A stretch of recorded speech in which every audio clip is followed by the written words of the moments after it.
How to save our ecosystem?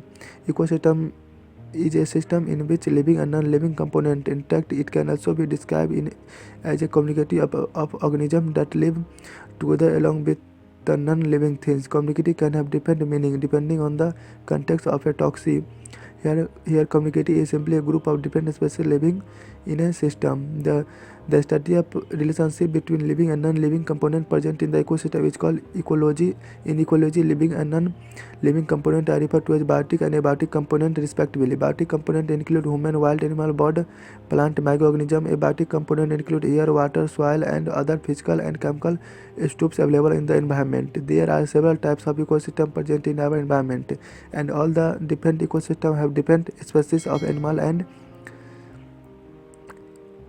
external factor present in them. Example of ecosystem are forest, mountain, desert, grassland, sea, river, lakes, pond. Is every ecosystem biotic component are dependent on a biotic component of four resources. How to save our ecosystem? The following major steps can be taken to protect and save our ecosystem. First, save forest. We can maintain earth temperature and also prevent soil erosion by growing more and more trees. That can be done either by regrowing the trees is better lands, reforestation, or by growing new trees is barren land, afforestation, or any other required place. Second, save wildlife. Poaching has become very common these days, even through animal hunt in many wildlife parks is illegal. Strict action should be taken against people who hunt down animals just for the sake of hunting or for taking their transport body part. Third, control over the discharge procedure of factories.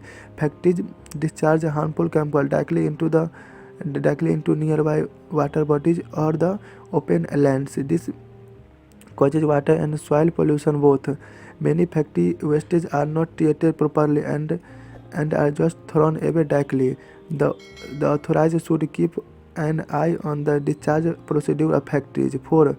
Categorization of garbage. Garbage categorization can help in dividing up the garbage and selecting those wastes which can be recycled. Biodegradable wastes do not cause harm to the environment. Categorization should minimize the waste as well and would help maintain the ecological balance.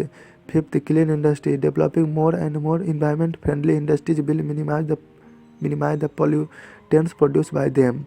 6. Following measure on global warming. Global warming is not under the control of common people, and it is the government duty to take a serious initiative and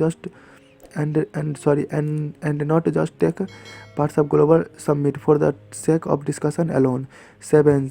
Hazardous chemicals should be banned for household purpose.